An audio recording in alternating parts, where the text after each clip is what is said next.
Well, this is day one of a 2-day process, and we'll get it done sooner, more closer to 6 o'clock Central Time, because y'all know we in the H time, you know what I'm saying? But let's go. State of Texas versus Yella Beezy. Ahead of today hearing, prosecution previews a clip of Mo3 interview from Camp Capone News. Let's go to the next thing. It says, State of Texas versus Yella Beezy. Yella Beezy and his attorneys, Toby Shook, entered the courtroom at 8:53 a.m. Yella Beezy, wearing all black suit with turtleneck, appears calm and collective as he takes a seat behind attorneys, awaiting to begin at 9 a.m. Then it says 16 people in the courtroom gallery as hearing prepares to begin. Only Yella Beezy's spouse, 3 males, and security guard and attendants for rap star in the gallery. Others in the courtroom include courtroom reporters, 1 news journalist, 1 blogger. Then it goes on to say, Judge Chika Anayami, I don't know how to say that, Anyami, has instructed that all electronic devices outside of laptops be turned off. No electronic recording during hearing. Yella Beezy's testimony hearing is a 2-day hearing with Judge Chika presiding. State of Texas versus Yella Beezy. Hearing on pause at 9:15 a.m. for Judge Chika to deliver judgment on another case. Yella Beezy remains in the defense role, calm, patient, and attentive. And it talks about that Yella Beezy was supposed to release an album, I guess. Originally set to release his second album, executively produced by Lil Tunechi in 2005. 2025, my bad. Yella Beezy has released 5 new songs with his latest, Sweet Nothings, a collaboration with Atlanta rap star Cave Camp on May 22nd, 2026. Since his arrest in March 2025 on M for Hire charges, he spoke on the upcoming trial in his new song, Let Me Vent.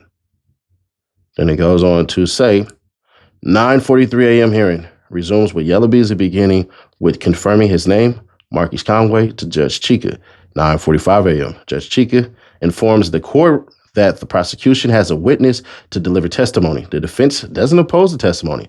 9:46 a.m. The defense calls Dr. Eric Nielsen to the stand. Nielsen is a professor and chair in liberal arts in Richmond, Virginia, has a PhD in African American literature, co-authored a book on the relationship between hip-hop, rap on trial book. Mo3's mother, alongside 4 other family members, enter the courtroom. The court is full. Mo3's family is placed in the defense side of the gallery next to Yella Beezy's spouse. Dr. Eric Nielsen admits to the court that he has reviewed interviews, rap songs by Yella Beezy and others from the exhibit list, researched several interviews on his own.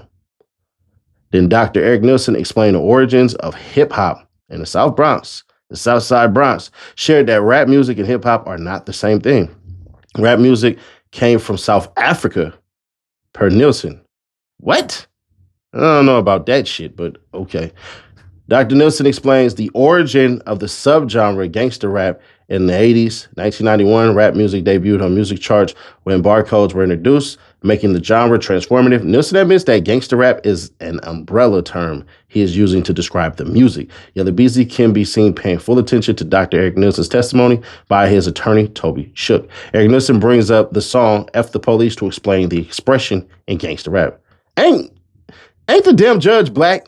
But whatever. Nielsen admits that many rappers do not come from the streets they rap about. Only 1 member came from the streets in NWA. 2 of Yella Beezy's entourage appear asleep during Nielsen's testimony with both their eyes closed and head down. Dr. Nielsen testifies that Yella Beezy is a common rap star in hip-hop. Dr. Eric Nielsen testifies that rap beefs are as old as rap music. He references Drake and Kendrick Lamar, led that traditional rap beef is bribe. Who can outwit the other? Whoever resorted to violence in the beef lost. Per Dr. Nielsen compares rap beefs to battle rap, with both saying the worst, with nothing off limits to each other. Dr. Nielsen testifies that rap beef is lucrative. This is Dr. Nielsen. I want to hear more about rap being some South African shit, because I ain't heard it. And I'm not trying to be racist when I say this. This is exactly why, quote unquote, black media is important, because who the hell is he to tell our story? Now, I'm not trying to dispel the validity of anything that he's saying, but homeboy, I need an explanation on that shit. And I don't want to hear somebody say, nah, Nash, do the homework. Nah. You went from South Bronx, you know, hey, the Queen Bridge and all that shit, the bridge is over, bye, all of that, right? And then you get to the West Coast, but you sneak in the damn South African shit with no explanation. Maybe it comes up, maybe it doesn't. I don't know, but let's continue on. Roll it. Drake, Eminem at SC. Who the hell's SC? Oh, okay. Talking about Jay-Z. Beefs with everybody, per Dr. Nelson. Dr. Nelson, everyone in this case is an actor. Referencing Biggie and Tupac, Dr. Nelson says the fans are the ones that take things too far. I can agree to that. Dr. Nelson testifies that lesser-known rapper Mo3 was trying to get Yella Beezy to engage in a beef. Nothing unique about this rap beef. Can't remember any songs where Yella Beezy mentions Mo3 and a song to engage in beef. Found plenty of mentions of Yella Beezy and Mo3's music to initiate a beef. Then it says Mo3's mother gestures her head up and down as attorney Toby Shook and Dr. Eric Nielsen review Mo3's lyrics about shooting up a sprinter. Yeah, that's going to be bad because they're probably going to try to paint Mo3 as a person who had a lot of enemies. So Dr. Nelson testifies that police officer Howard said Mo3 was not a shooter, but would claim responsibility for things he didn't commit. Well, there you go. That's cool then. Nelson brings up Mo3's manager, Rainwater, saying that Rainwater gave an actual interview claiming that Mo3 was not shot over a rap beef. Whoa. Tells up-and-coming artists if they want to become popular, claiming shooting across town. Nelson says new rappers will claim responsibility for things they didn't do to boost streams for fame. Yella Beezy remains emotionless as Toby Shook shows Dr. Nelson songwriter credits for Mo3's song. Dr. Nelson testifies that a rapper in this case admitted to police that other people write his lyrics referring to a ghostwriter. So you're saying that Mo3 said he had a ghostwriter? No Jumper interview with Mo3 is brought up, with Mo3 claiming that rappers have thick imaginations. They can say whatever they want. He would not incriminate himself in a song. Mo3 moms take a deep sigh after hearing the comments made by Mo3 in the No Jumper interview. Memphis rapper NLE Choppa is mentioned as a co-writer for the Yella Beezy song Hitters. Nelson explains what the word hitters refers to. Hit them, people you pay to kill someone. That's everywhere in gangster rap. It is incredibly common. Dr. Nelson explains that keep it in the streets means no snitching, per Dr. Nelson. Then we go on and it says, because Boom didn't freaking write this the right way. I might have to call Cuz and get on his heels about this, but whatever. Dr. Nelson explains what on your head means in rap. Toby Shook asks, is rap music written to be easy to understand? No, says Dr. Nelson. Dr. Nelson references rappers Gucci Mane, G Herbo, Jada Kiss, and Lil Wayne as rappers who use the term money on your head in their music. Dr. Nelson explains the non-traditional release of Yella Beezy song, Take 3. Dr. Nelson explains that the term gassed up means, in this case, riling someone up, says Nelson. The meaning could be multiple things in the song. It could be inspired by a song by Lil Durk. Dr. Nelson clarifies. Mo3 mothers take another deep sigh after hearing Toby Shook ask Dr. Nelson about posthumous Mo3 song. Nelson testifies that nothing is off limits in rap music. That is what serves this art form. If it can generate sales, touring, etc., you do it.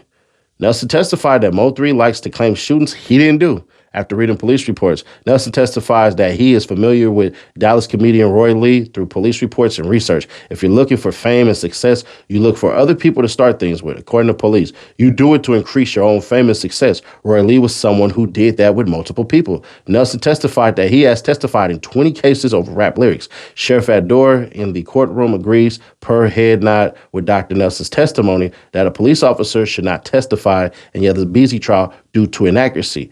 Toby Shook ends examination of Dr. Nelson. Judge Chika calls for recess. Yella Beezy turns to speak to his spouse while Mo3's mother, smiling, speaks to others in the prosecution in the gallery. Yella Beezy's attorney, Toby Shook, cites he is pleased with the testimony of Dr. Eric Nelson. So people must understand this, and I'm not trying to make light of this situation, but egging on a beef is not a smart thing to do at all. Now, do we know what Mo3 did or didn't do and all that? Hell if I know, man. But what I will say is this. I got to turn that light on real quick. Hold on.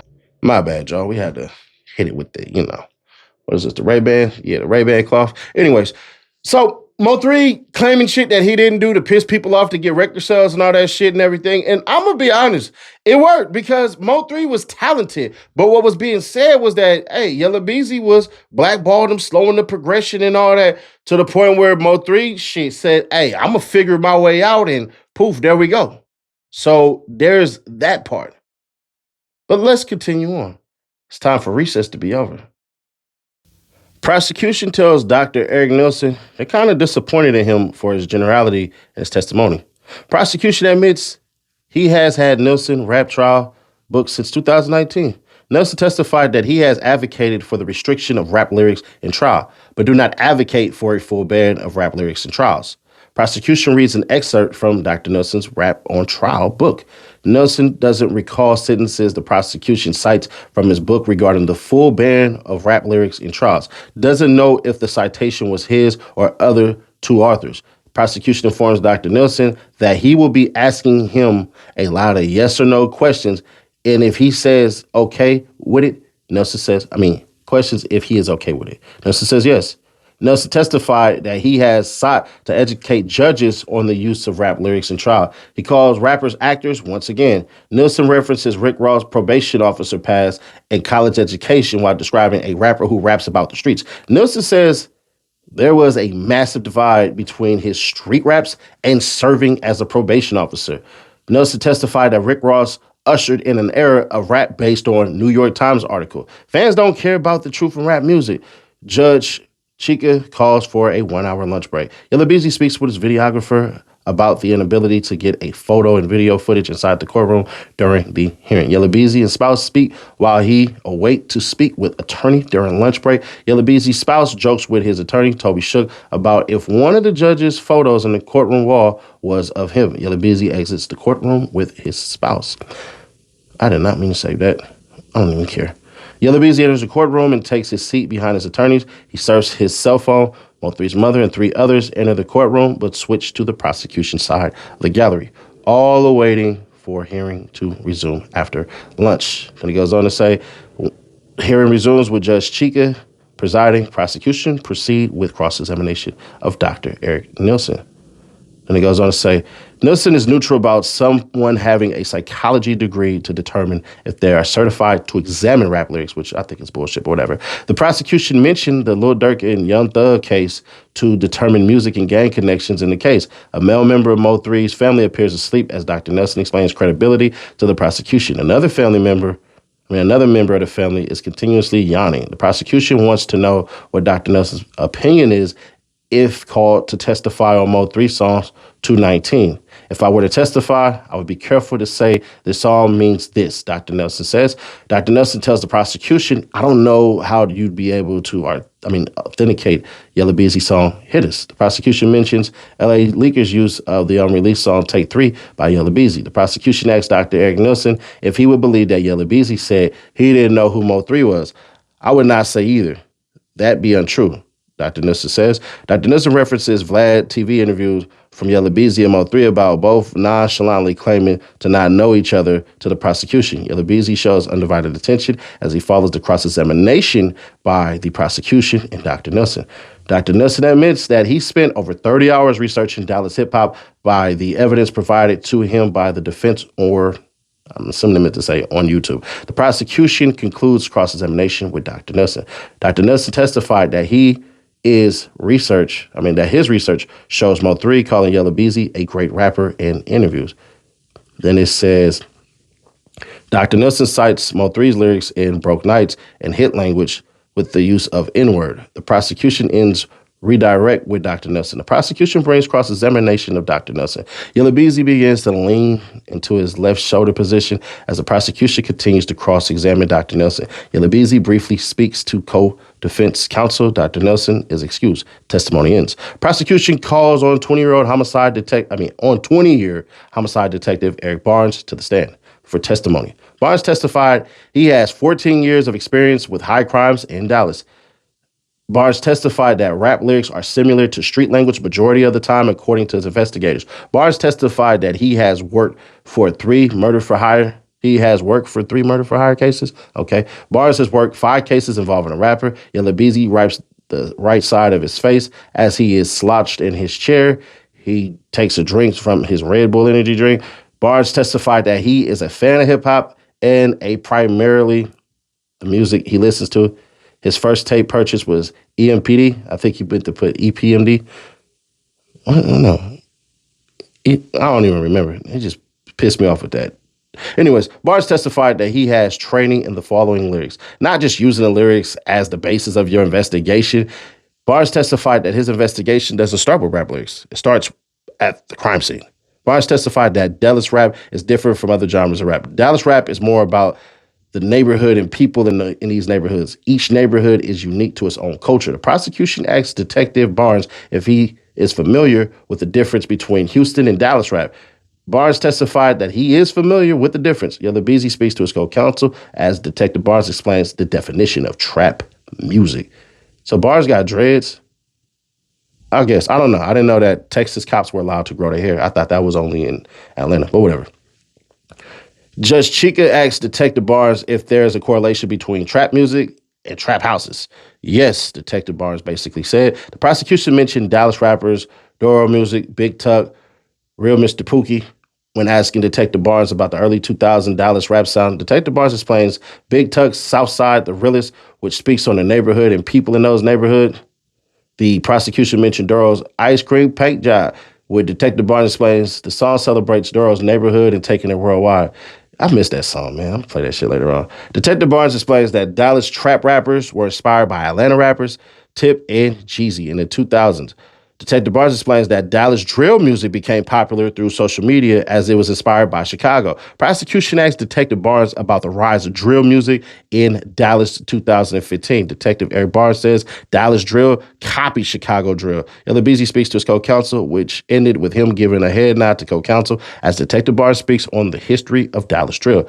Judge Chica calls for recess. Yella Beezy stands up and finishes the rest of his Red Bull. Yella Beezy appears confused as he speaks with his spouse and Dr. Nielsen in the gallery about Detective Barnes and the prosecution examination involving the history of rap music and the correlation. Yella Beezy can be heard mentioning Ghetto Boys, DJ Quick, Real Spice One, Master P. You brought up Spice One? Yeah, let's not do that, because if they play Born to Die, bro, that's going to get everybody crucified. Yella Beezy and security guard step out the courtroom. While three mother remains in her seat on the prosecution side of the gallery with her head in her phone. Yella Beezy re-enters the courtroom and proceeds to speak with his spouse, co-counsel, Dr. Eric Nelson, in the gallery. Hearing resumes after recess. The prosecution continues examination with Detective Barnes. That right there kind of just shows a little bit of how some people can be so integrated into what's trendy, because let's just be honest. We went from Dope Boy Fresh, rapping all cool and all this shit, to Bang Bang Shoot 'em Up, to drug dealers and pushers, and then all the way around and all that stuff. If it's successful, it's going to have a replication of it. Just is what it is. We were from layups to dunks to all of this other shit. So them saying it's inspired by Chicago rap, yeah, all right, cool. But I just wanted to make that distinction because in my eyes, it's like, bruh, this is what's successful and it's what's popular. That's how rap music has always been in the forefront of music, because it recreates itself for what's hot. Any other thing that does it, it doesn't survive. You went from country music to disco to pop music, you know what I'm saying? To metal to all of this shit. So, yeah, but let's continue on. Detective Barnes testifies that he has seen threats in Dallas rap beef. He hasn't seen. I think that's what he meant to say. Anyways, Detective Barnes testifies that Dallas rappers have to rap about what they are really doing if they want people to get behind it and be successful. You can't think about robbing banks and not be a bank robber. While three mother and family re-enter the room. Eric Barnes identified Kawan White, the alleged shooter in the photo, Devin Brown, Jerry Lynn Johnson, Yella Beezy, Trap Boy Freddy. Detective Barnes identifies White, Brown, Johnson, and Yella Beezy as on trial for capital murder. Detective Barnes testified that Roy Lee and Yella Beezy had a beef due to social media posts and physical altercation over who's really from Dallas. Detective Barnes testifies that Mo 3 was friends with Roy Lee during the back and forth between Roy Lee and Yella Beezy. Barnes testified that Roy Lee was assaulted in 2017. Detective Barnes testified that he is now the lead detective in an unresolved Roy Lee shooting, which led to his death in 2018. Barnes testified that he is the partner of Detective Jabari Howard. The prosecution plays the video of Louisville police officer investigating hospitalized Yella Beezy after being shot. Yella Beezy seen in video claiming he was shot over issues with Roy Lee after Lee ran his name through the mud. Whoa, Yella.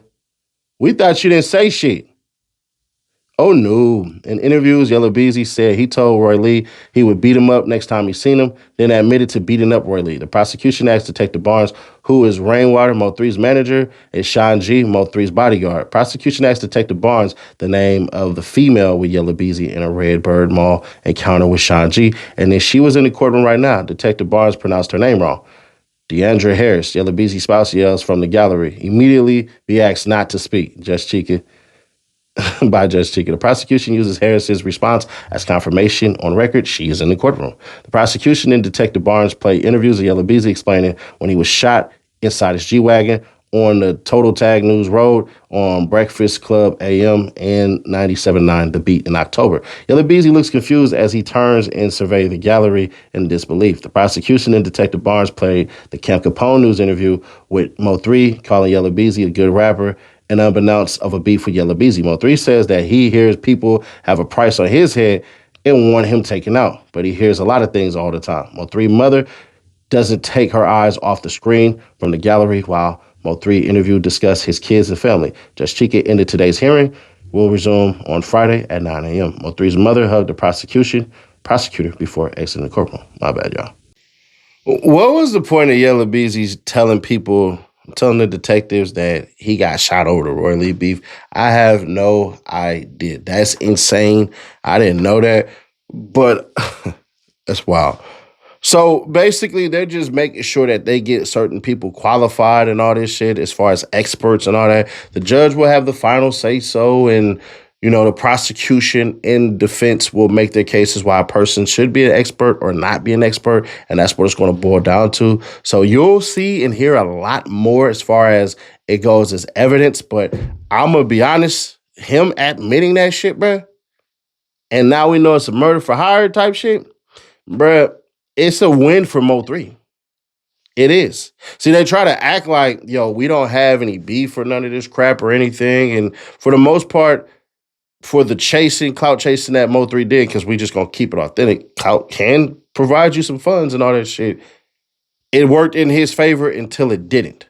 So for them to say, man, Mo3 was claiming shit that he did, but he didn't do. Like that's the shit. Now, if I'm the prosecution, I'm looking like, okay, let's go bring Cole Gotti's goddamn ass up in here and then see how he say on this damn interview, hey, bruh, Mo3 used to call me and be like, man, bitch, tell the people that, man, look, you just... Mo3 told his own brother, according to his brother in the interview on Real Life Street Stars, that Mo3 was spinning shit. So I don't know what's true, what's not true. Mo3 could be telling the truth. He could be lying. Hell, if I know, I don't know about none of that shit. But what I will say is this. Had Yella not opened his mouth about no Roy Lee beef and he would have said, I don't know,